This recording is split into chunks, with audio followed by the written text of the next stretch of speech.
अस्सलाम वालेकुम। इससे पहले कि हम ऑफिशियली इन लेक्चर्स को स्टार्ट करें, सबसे पहले हम ये देख लेते हैं कि हम इन लेक्चर्स में क्या क्या कवर करेंगे, ताकि आपको भी टॉपिक्स का एक अंदाज़ा हो जाए और आप ये जज कर सकें कि क्या ये कोर्स आपके लिए है या नहीं। इसके साथ साथ हम ये देख लेंगे कि इस कोर्स के प्री रेक्विजिट्स क्या हैं, यानी इस कोर्स के लिए आपके पास क्या क्या होना चाहिए और किस किस चीज़ की आपको नॉलेज होनी चाहिए, ताकि आप लोग इजीली इस कोर्स को कर सकें। तो चलें पहले ब्रीफली हम कोर्स के टॉपिक्स को देख लेते हैं। सबसे पहले हम कवर करेंगे कि एक्सेल 365 जो है उसका यूज़र इंटरफेस क्या है। बेसिकली एक्सेल के जो पार्ट्स होते हैं विंडो के, वो क्या क्या होते हैं और बेसिकली एक्सेल में नेविगेशन किस तरीके से होती है।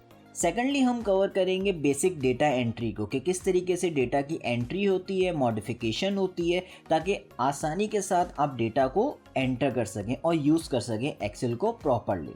फिर हम कवर करेंगे एक्सेल के कुछ बेसिक फार्मूलाज और सिंपल कैलकुलेशंस को, जिसमें हम ये देखेंगे कि अर्थमेटिक ऑपरेटर्स को कैसे यूज़ किया जाता है, और अगर हमारे पास डेटा है तो उसका टोटल किस तरीके से निकाला जाता है, उसको काउंट किस तरीके से किया जाता है, क्वांटिटी अगर हमें निकालनी हो किसी चीज़ की तो वो कैसे निकाली जा सकती है, ठीक है। और हम ये देखेंगे कि हमारे पास जो डेटा है उसमें मैक्सिमम क्या है, मिनिमम उसके अंदर क्या वैल्यूज़ हैं, उसका एवरेज क्या है, ये सारी चीज़ें हम इस टॉपिक में कवर करेंगे। जब ये हमारे पास सब हो जाएगा तो उसके बाद हम ये देखेंगे कि बेसिक फॉर्मेटिंग किस तरीके से होती है। बेसिक फॉर्मेटिंग मतलब हम किस तरीके से हमारा फॉन्ट चेंज कर सकते हैं, बॉर्डर्स लगा सकते हैं, अलाइनमेंट टूल्स के ज़रिए से किस तरीके से अपने टेक्स्ट को अलाइन कर सकते हैं, नंबर फॉर्मेटिंग हो गई, थीम्स हो गए, स्टाइल्स हो गए। बेसिकली अपने डेटा को हम किस तरीके से बेहतर शो कर सकते हैं, ठीक है। इसके बाद हम बेसिक डेटा एनालिसिस करेंगे, जिसमें हम देखेंगे कि हमारे पास जो भी डेटा है उसको किस तरीके से हमारी रिक्वायरमेंट के मुताबिक हम फ़िल्टर आउट कर सकते हैं, सॉर्ट कर सकते हैं, और किस तरीके से हम टेबल्स की मदद से और भी चीज़ों को आसान कर सकते हैं, ठीक है। इससे हमारा फ़ायदा ये होगा कि पूरा हमारे पास जितना भी डेटा दिया हुआ होगा, डेटाबेस होगा, कुछ भी होगा, किस तरीके से उस सब चीज़ों में से हम अपनी स्पेसिफिक चीज़ को एक्सट्रैक्ट कर सकते हैं, ठीक है, और फिर उसको एनालाइज कर सकते हैं।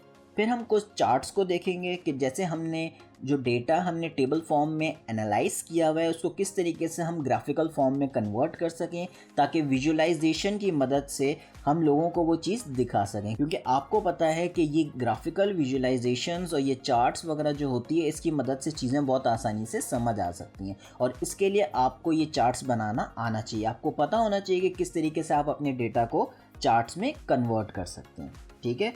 और फाइनली हम ये देखेंगे कि हम अपने टेबल्स और चार्ट्स को किस तरीके से प्रिंट कर सकते हैं, और सिर्फ प्रिंट करना ही नहीं देखेंगे, हम ये भी सीखेंगे कि उसके मज़ीद ऑप्शंस क्या हैं, ताकि आप सही तरीके से चीज़ को प्रिंट कर सकें। आपने अक्सर देखा होगा कि आपके पास अक्सर जो हार्ड कॉपी होती है उस पर कभी कभी टेक्स्ट आपका बहुत छोटा होता है, उसमें सही से कुछ चीज़ें विजिबल नहीं होती हैं, ठीक है। तो ये सब चीज़ें हम देखेंगे किस तरीके से उस चीज़ को बेहतर से बेहतर बनाया जाए। तो ये हमारे टोटल टॉपिक्स थे सारे जो हम इस कोर्स में कवर करेंगे।